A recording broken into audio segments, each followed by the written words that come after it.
ASEAN Breakfast Call. First and foremost news from Southeast Asia. Hello. Hi, good morning. Good morning. How are you, Gowri? I'm very good, thank you. How are you? I'm fine. I had my nasi lemak just now, so I'm No all wonder you're charged so up. happy. I'm so happy. Whenever I have my nasi lemak, I'm so happy. I don't care about all these calories and all that. Well, not yet. Yeah. Well, I just need my coffee every morning and I'm good. Good to go. Good to go. By the way, Gowri, you have such a cute top. I wish the audience can see you. It's so flowery and cute. Well, this is actually a present from Grace, Oh, who is yeah. our fellow host, and it was very nice of her to give it to me, and I love it. I love so it thank too. you, Grace. I love it too. Thank you, Grace, if you're listening out there. So, we are going to start our discussion today with what happened yesterday evening, late evening. Well, very close to us is University Malaya. So, a talk was supposed to be held there to not necessarily, just merely to share what happened like 40 years ago, the student movement there. And Anwar was part of the student movement back then. In fact, he was jailed for 2 years when he fight for the rights of the poor folks from Baling. So that was the past history he did when he was a student. And he was invited by the student council there to go and give a talk at about 8 or 9 p.m. last night. And there were a lot of warnings being issued even before the event took place, actually, that the student was going to be expelled, that they could be suspended from the university. But they went away and decided to carry on with the talk anyway. And it was crazy. It felt like a movie scene last night. I wasn't personally there, but it was so close to your house. It was very close to my house, and I got all these images on Twitter that kind of reminded me of the French Revolution in a way, because all these young people just got together, and there were nearly 2,000 of them. And the thing is, the whole before they pushed themselves into the compound was actually closed down. And it was so dark. The first time in history, I would say, the whole of was completely lightless. It was very chaotic because it was raining and there were thousands of people there and the gates were locked up. There were police there and people were just there standing with their umbrella and they refused to budge. They refused to go away. Umbrella sounds like another umbrella revolution. It was. There are so many pictures of them standing there with the umbrella just waiting, and then they started chanting as well, asking the guards to open the door and to let them in. And then later Anwar arrived, and because of the overwhelming crowd, they had to let everyone in, and everyone marched to the Dewan Tunku Chancellor, and then suddenly the lights went out. Oh, wow. That is so on time. Unexpectedly on time. But he gave his talk anyway. The students were there. They held up their torchlights, whatever, and he delivered his speech. And they got what they wanted. So you were observing via social media the whole, minute by minute or hour by hour what was happening. A lot of medias were posting pictures online, so they were actually there at the venue. And the pictures, they were being posted almost like every 30 seconds. So although I wasn't there, it felt like I was actually there and I was part of it. Looking at our social media, there were a lot of shares. In fact, one of the social media that we shared at Durian ASEAN was one of probably the students in posted a photo of an overview of University Malaya where it was completely dark. And one of the comment by one of our listener is, it is seen as the dark night, as in like NIGHT night. And it goes back to what I was saying earlier when the light suddenly went out the moment Anwar was supposed to give his talk. And this is more than just inviting Anwar. It's more than just him being an opposition leader. The fact is that the students just wanted to invite him over for a talk. So why was there such a major issue that he cannot enter the university?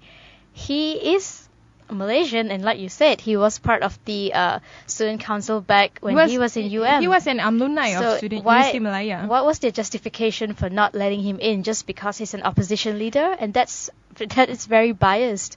I think it's somehow, I mean, if you look at this logically, regardless who's right or who's wrong in this matter, but for the university authority to somehow give excuses of the weather and let their staff leave the office early at 4 o'clock, and then to completely make the whole of University Malaya having a blackout, and at the same time to barricade the whole borders of University Malaya without any given reason, it shows that something is brewing, kind of fear that is brewing, and we are not completely sure why, because to me personally, I mean, this is based on my point of view. If you are asking me, if I was the university authority, I would just let it be. I mean, whoever that wants to give a talk, just let it be. Because the moment, I mean, this is a psychology thing. The moment you ban something is the moment people get excited about it and starting to actually cheer for it. That is true, because if there wasn't all those police there last night blocking the students, it wouldn't have been such a big deal. It wouldn't have been all over the media like it was. It'd probably be just another the usual political ceramah lah. I mean, if you want to put that which they into have perspective all the time, and it's never a big deal. It was never a big deal, whether it's opposition or even whether it's Barisan Nasional. They often have their ceramah all the time, whether it's targeted towards the kampung folks, the youth, or their own people, whatever it is. It's just another ceramah. But the moment they ban it is the moment where it becomes not another ceramah. So the UM situation was an ironic, and sadly it has given the UM authority a bad name to it. But a lot of people also applauded them for being brave and for actually, they could have just budged and said, yeah, okay, fine, whatever, you're gonna block us, like there's nothing that we can do. They didn't back away like that. They stood there and they fought with the guards until they actually opened the gates, or some news actually said that the gates were just pushed open or broken by the students themselves. There's actually a YouTube video. Someone posted it on our Facebook page, and also a photo of how the whole gate was just being pushed. I mean, I can imagine how terrified the security guards are. Imagine it's just a couple of security guards against 1,000 or 2,000 people pushing the doors, the gates itself. So, what happened yesterday was a sad case of the curtail of academic freedom and freedom of expression, especially in a public space and a university compound. So let's focus on another news, a news that is also about Malaysia. So many take to social media to question how the proposed scheme would be implemented. And the scheme we are referring here is, of course, the fact that vehicle owners who earn more than 10,000 a month apparently will not enjoy any fuel subsidy from next year, but those earning below that will still apparently receive some sort of a subsidy. So we will receive some sort of subsidy, I guess. Well, you will, because I don't have a car. But I thought we were doing away with this whole subsidy thing, but it seems that our second finance minister actually came up with this scheme to say that it's not fair to remove it completely. So those earning below, initially it was 5,000, I think, but now it's 10,000, and so the subsidies will still be carried out. And a lot of people are, of course, skeptical about this, because how are you actually going to implement this? How will you know who exactly? I mean, how good are you going to ensure that guy who takes care the petrol station counter, which most probably will be a foreigner, to ask a whether the person earned below or above 10k? Yeah, what is the form of identification? And also, one of the person in this article also questioned, saying, I could just drive my friend's car and fill it up for her or him, because I'm earning less than 10,000. How would anyone know? So do they have actually a standard way of operating this, of identifying those, and how do they make sure that this scheme is not abused by people? I mean, one of the area that they can definitely control is those that are being registered under the income tax. But not everyone is registered under the income tax. Some people, when they have their own business, they had tax evasion, and some of them, they don't earn money via the traditional, like, getting salary or getting profit from a company. They earn via I would say capital gains, like for example via stocks, via via the rental economy, or even through skills like teaching music or dancing or things like that. You do it in your free time. Things like this are not actually being recorded down anywhere. So it's only like a very minority of those earning above 10k would be under the tax under the income tax scheme, I would say. And just to give a clear picture of what they were proposing is those earning below 5,000 ringgit per month would receive full subsidy, while those earning between 5k to 10k would get a partial subsidy. So I guess that means the government still care, right? I mean, quote unquote care. Yes, they do care, but at the same time, if we are actually going to do away with the subsidy, it's best to do away with it altogether, because when they carry out things like this, of course, some people are going to misuse it in a way, and they may not be able to carefully check and follow through with the procedure. That's the thing. Sometimes I do admire certain policies that are being pushed by our neighboring countries. For example, Indonesia.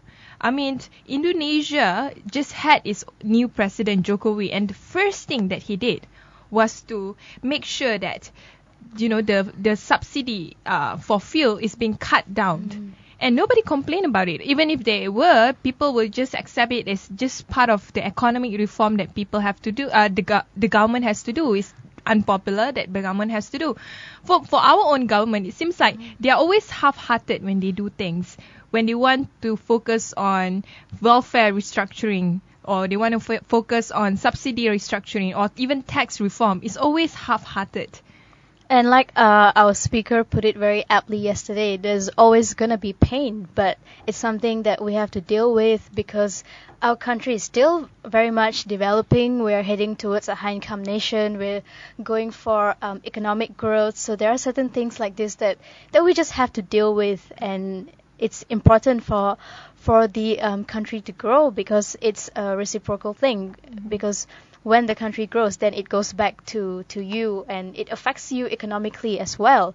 So there are things like that we just, as much as it's going to be painful, people are going to complain, but sometimes it's necessary for the government to actually come up with drastic steps like that. I mean, they could have knew it earlier, this kind of reaction would happen. So they could have done their homework beforehand, before even like going through what they are going through right now, keep on changing, flip-flopping policies. On another news that is quite interesting, I think it's a bit cheeky, the title, 5 Things to Know About Working in Rural Myanmar.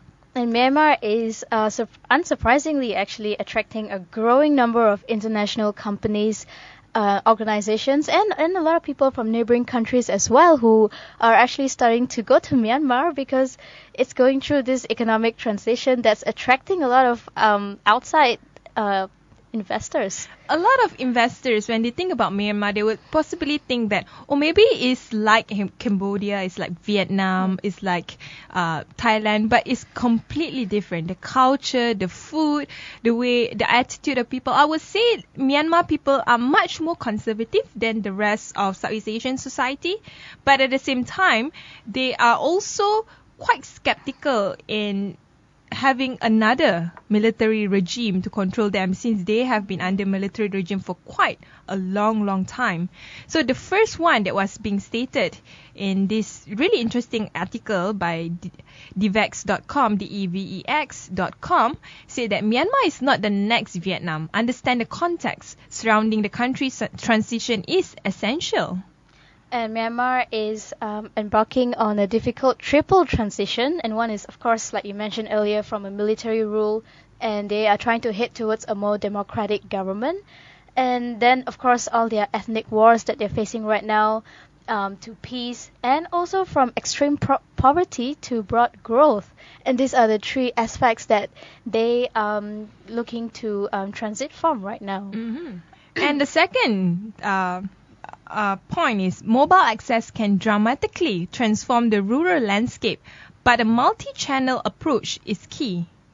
So mobile phones is soaring. I can see that when I was there from 2009 to 2014, there was a huge drastic difference among the technological culture of the Myanmar people, the Burmese, I would say.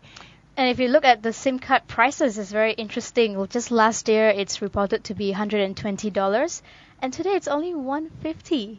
Are you kidding me? Is a Are massive you kidding drop. me? And also, more imported smartphones can cost as little as $45. Let's all move to Myanmar. Damn you, Maxis, DG and all. Oh, just kidding about that. But yeah, it seems like competition has and also trade liberalization has reduced the price of a lot of the key technological access, for example, mobile, like you mentioned earlier.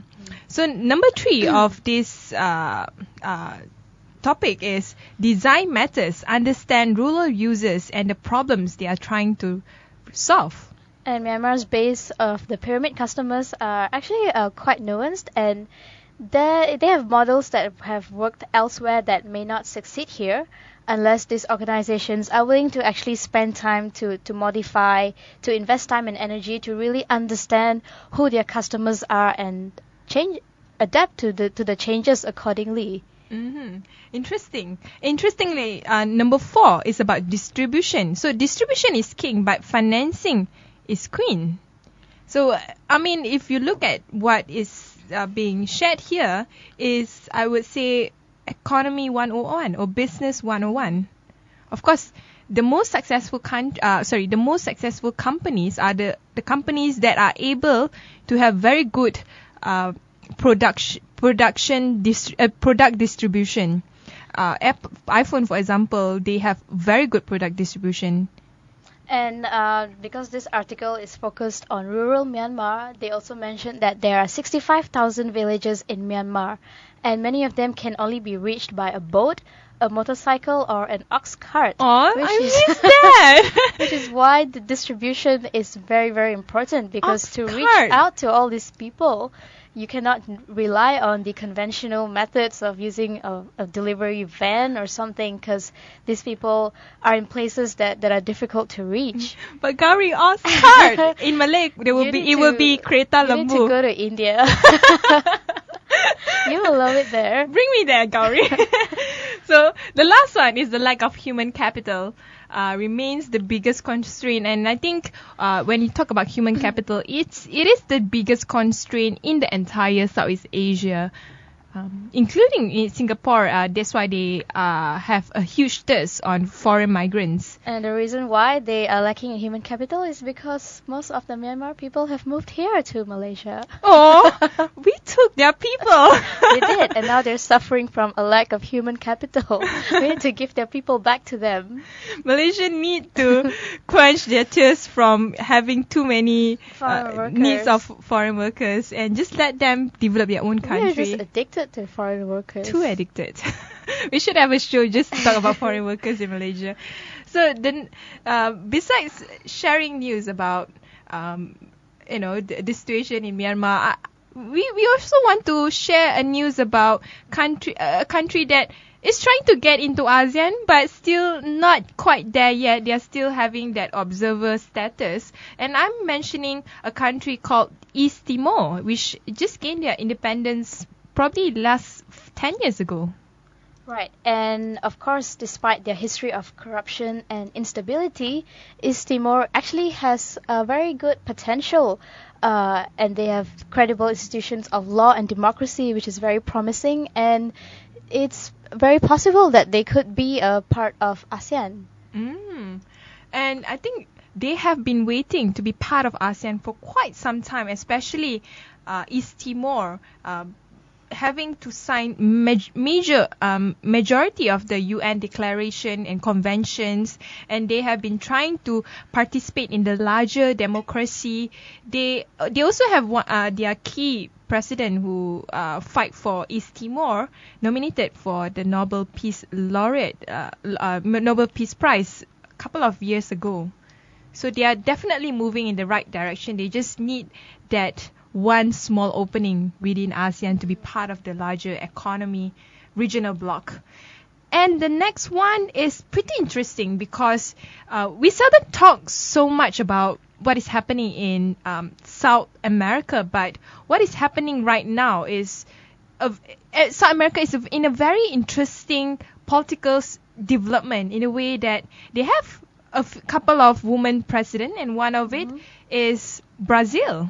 Yes, and Dilma Rousseff, who was actually Brazil's first woman president, and she won her second run, and she has been installed for a second term after a bitter election campaign that actually split Latin America's biggest economy largely between the poor north and the richer south.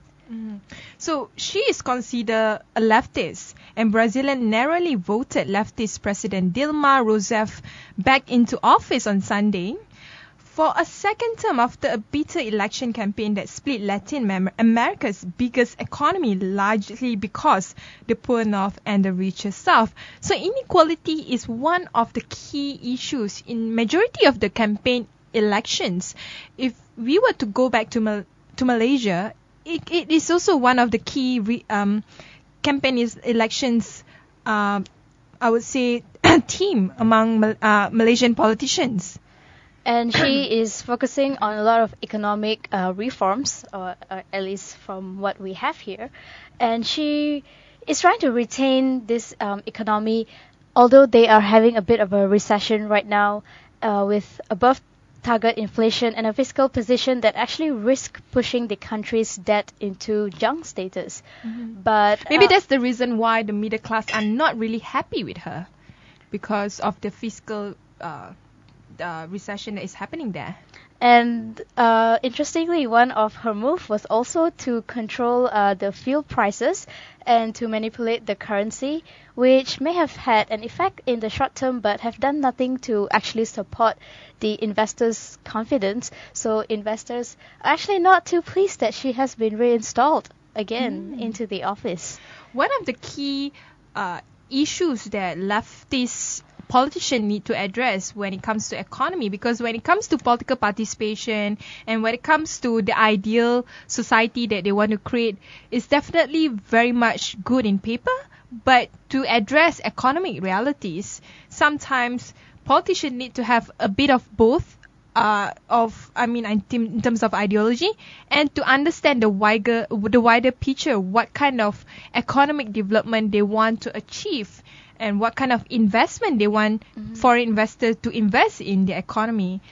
And apart from that, the investors are also nervous because the her margin win was very, very small, very, very narrow, and she also has a couple of corruption scandals, which includes a multi-billion-dollar embezzlement scheme. And she definitely has to do something different this time than what she has been doing before, or otherwise she has to work really hard to go for economic reform and try to put the country into a good transition. She's also working on economic reform. This is what she said. The most important reform is political. The president is open to dialogue. This is the top priority of her second mandate. So she wants to have the two-pronged approach. One is to ensure that the economy is running smooth, and she can manage to gain the confidence of the investors. And the second prong is to make sure that Brazil can address issues like corruptions and to strengthen the unity between both social classes. So that's all for our news today. And don't forget to, of course, like our Facebook page, follow us on Twitter, subscribe to our YouTube channel. And if you want to listen to us, of course, you can always tune in to www.durianasian.com or via mobile by downloading the TuneIn app and search as Durian ASEAN. And to end our news today, we will put a Latin American song by Ricky Yay. Martin.